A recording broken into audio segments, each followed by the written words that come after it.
století to je pro kapelu pěkná řádka let, která se dá poměřovat počtem natočených gramofonových desek, rozhlasovými nahrávkami v televizi, anebo úvahami nad tím, jak pokračovat dál.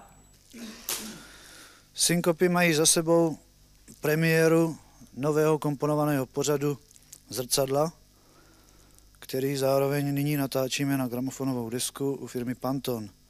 Na přelomu roku chceme vystoupit v seriálu koncertu k 25. výročí existence souboru a zároveň chystáme nový komponovaný pořad, ve kterém chceme naši hudbu ještě více elektrifikovat.